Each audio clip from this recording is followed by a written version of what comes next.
Welcome to the Explainer. Okay, today we are strapping in for what is honestly the ultimate historical thriller. Look, we all know the famous ending, right? Humanity successfully lands on the moon. But the sheer scale of the technical and political hurdles they actually had to overcome to get there, it is absolutely mind-blowing. This is a story packed with impossible deadlines, total engineering miracles, and literally split-second decisions. Okay, let's dive into this. 600 million. That was the estimated television audience for the Apollo 11 moonwalk. Back in 1969, that was roughly 1/5 of the entire human population. Just imagine that for a second. 1 in 5 people on planet Earth, all holding their collective breath, watching this exact moment unfold live through these grainy television sets. It was just this incredible, unifying global moment, unlike anything that had ever happened before. Section 1, the Cold War Space Race. To truly grasp why 600 million people were glued to their screens, we have to look at the massive geopolitical pressure going on in the background. This wasn't just a mission of scientific discovery, it was this incredibly high-stakes ideological standoff between the United States and the Soviet Union. And to understand that pressure, just look at how fast things escalated. 1957, the Soviets launched Sputnik 1, the first artificial satellite, completely shocking the world. Fast forward to April 1961, Soviet cosmonaut Yuri Gagarin orbits the Earth. The US is trailing badly, and the panic is very real. Then, literally just a month later, in May 1961, President John F. Kennedy addresses Congress and sets this wildly impossible deadline, landing a man on the moon before the decade is out. That gave NASA essentially 8 years to invent the technology, build it, test it, and fly it. The time frame here represents a rapid, panicked, absolute sprint. And this brilliantly illustrates the incredible stakes established by JFK's 1962 speech at Rice University. He told the country they would go to the moon not because they are easy, but because they are hard.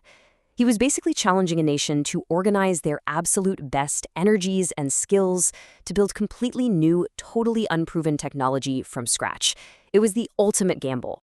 Section 2, the crew and the craft. So, how do you actually execute JFK's vision?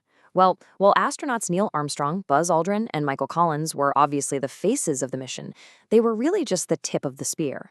Down in Houston, Mission Control was operating on this intense, round-the-clock shift schedule.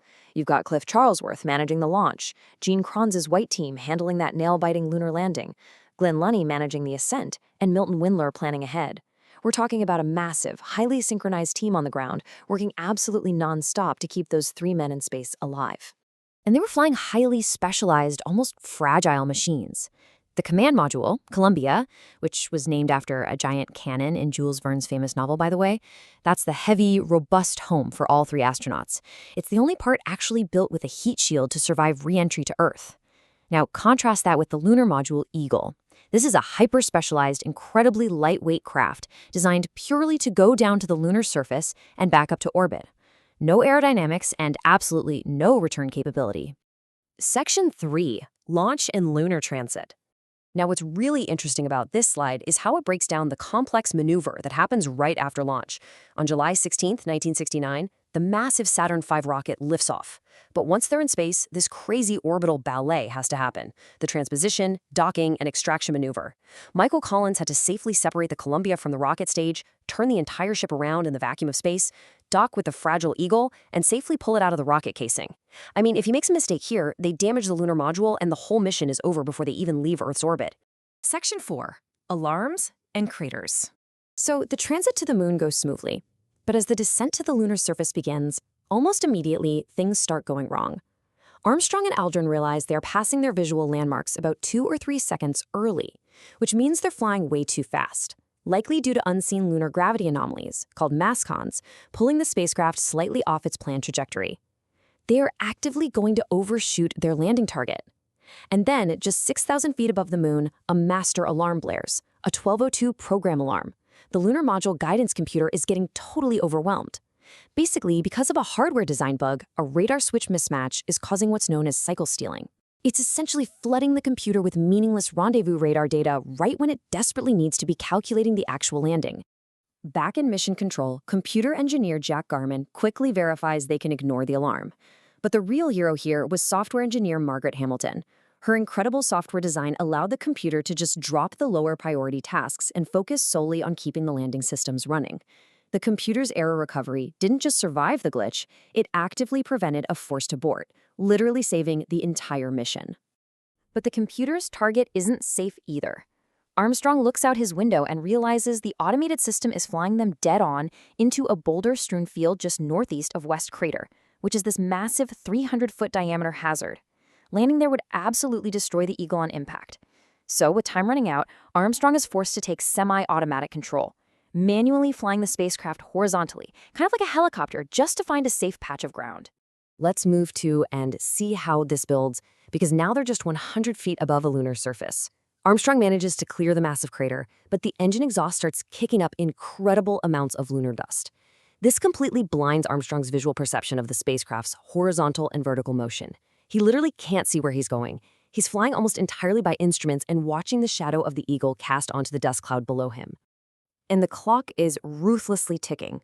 They are at 100 feet of altitude, completely enveloped in a blinding dust cloud, and they have exactly 90 seconds of propellant remaining before the engine cuts out and they plummet to the surface. It is the absolute definition of a high-speed thriller. Section 5. The Eagle has landed. Through the blinding dust, dangling from the Eagle's footpads, are these 67-inch-long sensor probes. The exact moment one of these probes grazes the lunar soil, a blue light illuminates in the cabin. Buzz Aldrin calls out, "Contact light," and Neil Armstrong immediately shuts off the descent engine. They drop the last few feet in lunar gravity. They have touched down. So the crucial point is, just how incredibly close was this? They landed with a mere 216 pounds of usable fuel remaining in the descent stage. That gave them perhaps only 25 to 50 seconds of powered flight left before an abort would have been completely necessary to survive. They made it with mere seconds to spare. In that quiet, weightless moment, Neil Armstrong keys his microphone and delivers this unrehearsed, forever iconic transmission. "Houston, Tranquility Base here. The Eagle has landed." Back in Houston, Capcom Charles Duke echoes the collective exhale of the entire world, replying that they had a bunch of guys about to turn blue in mission control who could finally breathe again.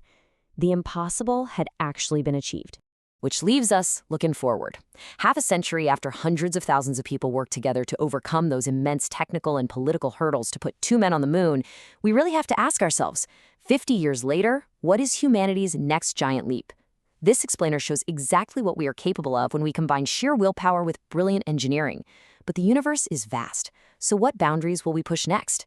Keep your eyes on the stars, and we'll see you in the next explainer.